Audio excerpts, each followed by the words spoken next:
and welcome to the ThinkMHK podcast presented by the Manhattan Area Chamber of Commerce. On this podcast, you will hear about a variety of local matters pertaining to the business community.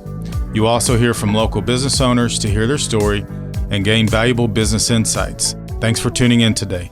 With me today, co-hosting is Darren Solden, Director of Economic Development for the Chamber. Hey, Darren. Hey, Jason. Good to be here. So we have as our guest today our boss, Mark Bachamp. It's great to have Mark with us. Mark, tell us a little bit about yourself, how you ended up in Manhattan, and then talk a little bit about Olson and what they do. Thanks, Jason. Moved to Manhattan in 1989 because my wife needed to finish her degree in accounting, and I spent 5 years with KDOT prior to that. We moved back here and luckily worked for a firm that hired me and spent 18 years with that firm. Left that firm and spent about 4 years in land development with another company, and really enjoyed that. And then 10 years ago, joined Olson. They were looking for somebody to run an office, and have joined Olson about 10 years ago. And we didn't talk about it, but you are an engineer. I'm a civil engineer and graduated from K-State in 1984. And what made you decide to make engineering a career? Because nobody was going to be a doctor that I was running around with, so that's really what I wanted to do. And I became a civil engineer because you spent time outside and you weren't stuck behind a desk designing. Sounds like fun. So I worked with Olson some when I was in my career in Lincoln. That's where Olson's headquartered. Olson's a great company, but talk a little bit about what Olson in Manhattan does and your role, you said, is running the office. What do you do in that role? Well, I've got really probably three different roles that I run into now, or I guess the roles I have with Olson. One has always been business development, has been marketing, but also office manager, but also the project manager on a lot of our bigger projects we have in the community. Olson is a full-service engineering firm that we handle every kind of discipline within engineering. But we mainly handle the civil side of it here in Manhattan, which is a lot of the things that you see that goes underground. Been doing that for all of my career, and that's basically what we do here in the Manhattan office. But we actually have other disciplines that we utilize out of other offices to assist us here. Oh, your professional experiences have obviously intersected with the Manhattan Area Chamber of Commerce. So tell us a little bit more about your experiences with the Chamber. Well, over the years, the Chamber was really a role for business, and I recognized early on, I guess, as being involved with just starting with membership and how meeting new members and everything was really a place where we needed to be and to grow the membership as being the advocates for the community. So what does that look like over the years? Committee work, volunteering, how have you been engaged? I've been with membership committee, been rolled into economic development, transportation committee, and I don't think there may be one or a few of the others in there. But I guess you really a good place to start is that membership committee, and that gets you engaged in meeting the other people that are working with the chamber. And then eventually to the executive committee and into a leadership role. Why don't you talk a little bit about that experience? Well, it was spent 2-3 year terms on the board, and of course termed out at that point, and spent a year off, and then a year back on the board, and then was asked to be on the exec board. And I guess one thing that I really wanted to be involved is just really going back to the time that I worked with Roger Schultz as an engineer and him as a developer, and just his being board chair of the chamber through the time that I was working with him, and just seeing what he was able to accomplish as the goals that he had and the growth that we had through his time as being board chair. I felt that was something that really we needed a path forward for our community, and that over the last 10 years is really we needed to grow, and that's a path that I felt that I needed to take. So you became chair this year, and we coronated you at the January annual meeting. And you were pretty blunt and straight about what your goals were for 2021. Maybe talk about those and where you think we are in terms of achieving some of those goals. Well, let me go back to probably 5 or more years ago when we were discussing, or I was pointing out that we were running out of land. And as an engineer and being involved with Pottawatomie County and Raleigh County, you see land being taken up by companies for expansions and just needing additional land to work with. I started seeing that land dwindle, and some of the people in the community was thinking, there's no way we can spend that kind of money to go expand industrial parks. Well, we did it in the 90s and early 2000s, and we've been through that over 20 years. And what's going to happen in the next 20 years? So I guess I was pretty blunt about 5 years ago. No path moving forward with it. So really, the role of putting a voice out through other members of the board, it started getting some traction. I was thinking, okay, we do need to move forward with getting some additional land because we have to be able to look at the next 20 years. So in January, when rolled that out, it was pretty blunt that in order for Manhattan to change and grow our property tax and grow our sales tax revenues through growth, we need to be adding places where people can expand and grow in our community, which we do not have right now. And one of the things that you tasked us to do was look at the requests that we get from companies. And Darren, you did that. And can you kind of talk about what our opportunities lost maybe from not having adequate sites? Yeah, we went and took a dive into the past year a little bit more and looked at projects or potential projects, whether they came from the Kansas Department of Commerce, from university-related sources or otherwise, and realized that over half of those we were unable to even respond on, just based off of a lack of a building or a lack of a site that met their requirements. And so I think that really armed us with some data, some numbers to better understand why we weren't able to be in the game on some of those. And I think that aligns very closely with what Mark's talking about as far as needing to look at developing those assets for the future. So we put together a building and sites task force, and do you feel like that group has made the kind of progress that you envisioned when it started, or has it been more difficult maybe than you expected? Yes and no. In our industry, you just have to keep moving forward with progress. When you're dealing with governing bodies, it just takes longer to get something done because there's just a lot of hoops to jump through. We're making good progress, but in my mind, not fast enough. But I know that we have to step back and go through all the chains of command for all the organizations to get things moving forward. And we also talked about, and you talked about in your speech in January about population growth, and the census came out recently and showed fairly slow growth in the community, so about 0.4% a year. I know that's something you've expressed concern with as well. Well, when you're looking at housing, it's just, I think it's the price point of the housing market that goes into Pot County. The growth in Manhattan isn't going to have to change as far as our housing and so forth. We just got to find a place where we can spend less on land and spend less on infrastructure and get out of the rock, and that is very few and far between in Raleigh County, that it will have sewer services and water services for that new development. You can contribute the growth as to the cost of development, and that is the more land that is in Pot County that makes it easier to develop and less cost to build a home. So I think that, yes, we can change that, but it's going to be very hard to do for Raleigh County. You talked some about the importance of growth and development and planning for those assets in the future. Why is that important to the average chamber member or the average business owner in Manhattan? Well, serving on the Parks and Rec Advisory Board, we have learned that you're not opening up a pool because of revenue.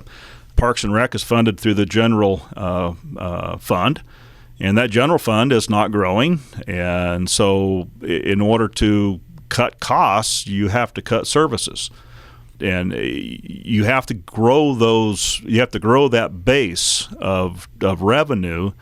And the only way to do that is through growth of the business, industrial, commercial development, and inviting new companies in the town.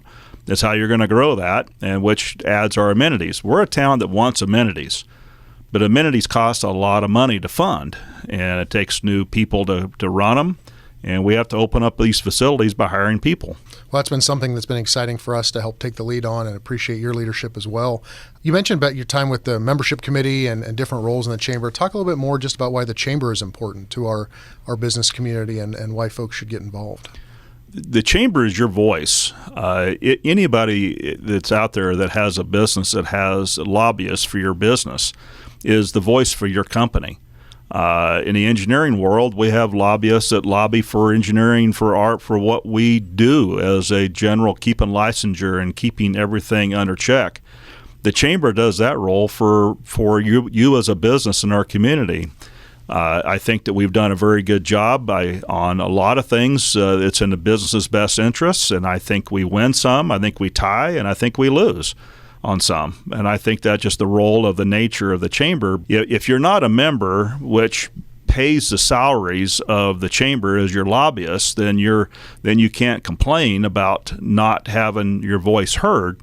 So being a member helps pay for that. So you've obviously been engaged in leadership roles at the chamber for the last several years. What are some of the accomplishments that you're most proud of during that period? Well, I guess I really don't know how to answer that, because there's a lot of things that maybe I wasn't directly involved with. I think that the revision of hype, or that's probably not the right word, probably the restructure of the young professional group, I think is very good. As you have young professionals coming into the industry, into the business ownership, we have to get them acclimated as to how this works and how the system works. And I think that's something that we have really a lot to do. We have spent a lot of time doing that. So if you had one thing you wanted the public to know about the chamber that maybe people don't know, what would that be? There's a lot of things that are going behind the scenes that you don't even know about. I think the chamber is pedaling like crazy, like a duck in water, and there's a lot of stuff happening behind the scenes that you don't even know about, which is good. There's a lot of things that I didn't know the chamber did, and that's on your behalf. So I think it's something that they are doing a great job in fulfilling the assets of this community. Well, Mark, thank you for your leadership this year. Thank you for joining us today on the ThinkMHK podcast, and we look forward to finishing the rest of 2021. Thank you. Glad to be here.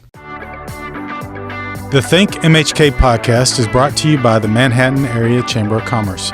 Don't forget to subscribe and like the ThinkMHK podcast on your preferred podcast provider, and you will never risk missing an episode. If you enjoyed our show, please give us a 5-star rating and leave a review. To find out more about today's topic or other chamber activities, please go to manhattan.org. And now back to today's show. Welcome back to the ThinkMHK podcast. With me for this segment is Charla Meisenheimer. Hey, Jason. How are you today? I'm awesome. Good. With us today is the proprietor of one of my favorite establishments in Manhattan, Mr. Alan Parker with Borck Brothers. Hey, Alan. How are y'all doing today? Not too bad. Hey, talk a little bit about Borck Brothers and how you all got started. Well, Borck Brothers is a menswear and formal wear retail store with doing a little bit of ladies' specialty items every once in a while. We sell everything from socks and underwear to custom-made suits and everything in between. We've been in business now for 42 years in Manhattan, and Manhattan has been very good to us. I'll put it that way. Talk about, when did you move to Manhattan? I moved to Manhattan in 1976, went to K-State. Was on the 5-year plan, and had too much fun, I guess, 1 or 2 years. But went to work when I was a senior in college with Fred Borck. He had just bought the store. He had a whole week's experience on me at that time. You know, 2 farm boys doing something we probably shouldn't be doing, but it came out all right. So Fred tells the story of finding you in as a bartender and asking you if you'd be interested in going into business with him. Talk about that conversation and what went through your mind while that was going on. Yes, I bartended at the original Mr. K's in Aggieville. Really? And he came in one night, and it was about close of time, and he was wondering what he was doing out so late. And he said he just bought a business and said it was I said, what'd you buy? And he said, a men's clothing store. And I said, you don't know anything about that. He goes, that makes 2 of us because you're coming to work for me. And I said, well, really? And went down and interviewed the next afternoon. From there, the rest is history almost. We started on 3rd and Humboldt. Our front doors are pretty much where the mall's north doors are now. In 1986, we moved out to West Loop, and in 2005, we moved to Setchild Commons, where we're at now. So, it's a good retail center out there. So obviously, you learned the clothing business quickly. How did you go about doing that? Basically, we knew we had to wear clothes, and that was about it. But we had retained a manager from the previous store, which was a men's clothing store, Cunningham Shields, and he taught us all he could do, and a couple of us are a little stubborn at times, but we learned the business, get to know the fabrics, the lines. Salesmen's helped you out an awful lot. That's why we probably survived. We had some really good sales reps at the time that helped us along and told us what we're doing right and wrong. So when you talk about that, talk about what's your number one satisfaction that you get now from being a business owner?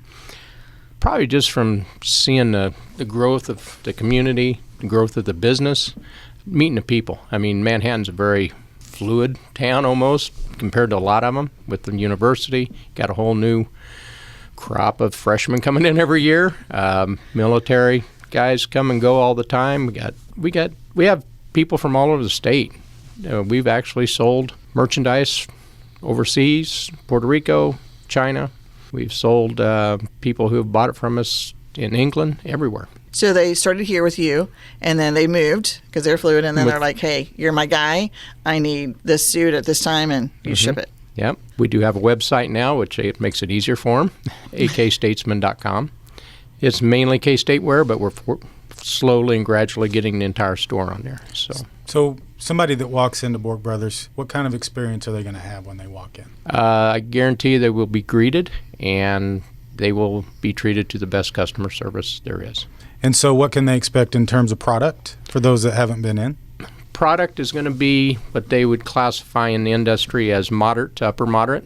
You know, you're going to have suits that run anywhere from $295 to $795. You're going to have sportswear lines like Johnny O, Cool, Cutter and Buck, Seven Diamonds. They're all, and shirts and things anywhere from $50, $60 to, you can go to the limit. We can custom make whatever you want. And lots of K-State. Ton of K-State stuff. Yeah. Half our store is purple. It is. You have to adjust your eyes a little bit when you walk in to make sure you're seeing correctly. But everybody can see purple well. Yeah. So there's nothing wrong with being half purple in a store. So talk about when you joined the Chamber. What made you join the Chamber? What has that been like for you? And you've been a member with us for a long time. Yeah, I'm not exactly sure. It was early 80s, somewhere in there, I think.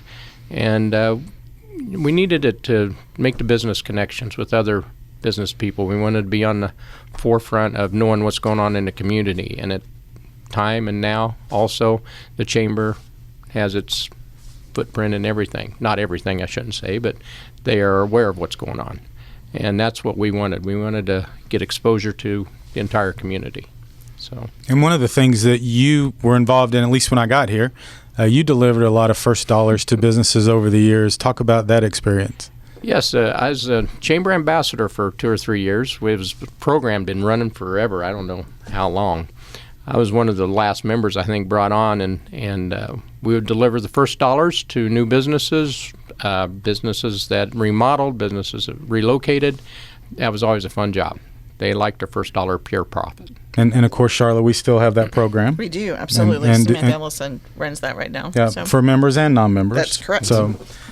So you were recently named Small Business of the Year by the Chamber, and we had an awards banquet in August. And talk about how you felt not only being nominated, but ultimately winning that award. Yeah, I guess when I first heard about the nomination, I thought, wow, we must really impress somebody who actually took the time and effort to nominate us, and appreciate whoever that was. I think Manhattan, with what I think 9 out of every 10 businesses, is a small business. And I don't know how many businesses are actually here, but 9 out of 10 is not bad. And to be one of the top ones in that category is quite an honor. I'm sure there's a lot of them that deserve it more, but we'll take it. It was wonderful. And of course, Charlotte, we have most of the chamber is small business, correct? That's right. So over 85% of all of our businesses that are members of the chamber have 25 or less employees. So We fit in with our 7. yes, Yeah. and you fit in very well there. Yes. Alan, so you talked about the first dollars and how cool that was to deliver that meet the new business owners. What advice do you have for someone who's like, I'm ready to step out and I want to start a business, or I want to purchase a business, because maybe they're not the bartender that someone's coming to and saying, hey, I want you. Do your homework on what you're going to sell, obviously. See if Manhattan doesn't already have 10 of them or something like that. And more things we hear more than ever are the customer service related items. We have people call us and come back to us for weddings. Unfortunately, we're on our second generation of weddings. We've done mother and father's weddings. Now we're doing their kids' weddings. So, but that's all because of, I think, customer service. You got to be there. They want to see the owner. They want to visit with not just an employee. They want to visit with an owner or somebody who has great knowledge of the business, which my employees are all wonderful. The shortest one's been with me for 7, 8, 9 years. They're all great clothiers, probably better than me because they knew the business. I know the business end better than I know the clothing end. And we've got Bill Lohman, Larry Hine, Bill Bishop. They know the business, the clothing end of it. And Bill's probably one of the best clothiers in the Midwest. Well, I can tell you somebody who's had to purchase a suit recently for a wedding, and then a few other things. You do get incredible service at Borck Brothers and a great product. Well, we fortunately have a great tailor too, Erin Smith. She is very good. She outgrew our tailor shop in a hurry. We had to open up a new one, so it seems, and she is just busy all the time. You got to have a great tailor if you're going to offer it for free. All right. Yeah, great. I mean, just like you did. My husband he bought a suit last year for our daughter's wedding, and then was just in there a couple of days ago, like you said, and picking up a couple pieces for his best friend, getting remarried. So that's kind of fun. There you go. What is you have to have a customer story. Like, what is your all-time best customer story? Oh, wow. George Giles. I don't know if you know him. He played professional baseball with the Kansas City Monarchs. He comes in, and he's about 6'2", maybe, and he wanted to know if we carried extra longs. And I said, sir, we do, but you don't need one. And he stuck his arm out, and it must have been 48 feet long. I mean, I think he had a 41-inch arm span. I mean, he said, I get that from throwing too many baseballs. Ever since, he was quite a character. He would come in and just sit there and visit. And I could talk all day about customer stories, but most of them good. Yeah, I was going to say some might pay you not to tell those stories. Yeah, there's a couple. Okay. So, Alan, we are going to go to a segment that we're calling Rapid Fire Questions. Okay. And so I will fire these off, and as you answer them, then we will move on to the next one. So we have 10 questions. Okay. No time limit, but remember the name of the game is Rapid Fire. So we'll go as quick as we can. So, number 1, something people often find surprising about you. That I grew up on a farm outside of Waterville, town of about 800 people. What is your pet peeve? People walking on the wrong side of the street. Supposed to walk facing traffic. It just, nobody does anymore. What is your guilty pleasure? Oh, that'd have to be a cookie bake at Mr. K's. Oh. And what is your favorite holiday? That's Christmas. All about family. What is your favorite snack? Oh, potato chips. Has to be. Yep. Okay. What TV sitcom family would you want to be part of? That would have to be Last Man Standing. Last Man Standing. Yeah. All right. That's just fun. Favorite flavor of ice cream? Does that be a flavor or a type? How about Turtlet Cyclone at Vista? Wow. It's not a flavor, but it is good. All right. I make us all go out and get one of those now. First and favorite concert, and they don't have to be the same thing. First concert was BTO for those young people, Bachman Turner Overdrive. Favorite one? Probably the Beach Boys first time I saw them. What's your favorite meal? Well, Cindy says it's a brown plate. Everything brown and gravy on it. That's always good. All right. Steak and potatoes. There you go. So if you're going to have that meal and you can have it with any 4 people in the world, who's on that invite list? thought about this, and the shows that I watch, and they're not all that, but Reba McEntire, Alan Jackson, Tim Allen, and Dalton Reisner, because portray a family or giving or whatever. And Dalton's a friend of mine, and he's all about kids foundations, and he's doing very well with it. Awesome. Well, and you survived rapid fire. You survived ThinkMHK podcast. We appreciate you being on with us today. Congratulations on your Small Business of the Year award, and thank you for being a Chamber member. Well, thank you, and thank the Chamber, and thank Manhattan for keeping us here this long. Thanks for listening to this episode of ThinkMHK, a podcast produced by the Manhattan Area Chamber of Commerce. If you enjoyed the ThinkMHK podcast, we'd love for you to subscribe and share it out on your social media channels. Feel free to reach out to us on Facebook, Twitter, or Instagram at the Manhattan Area Chamber of Commerce.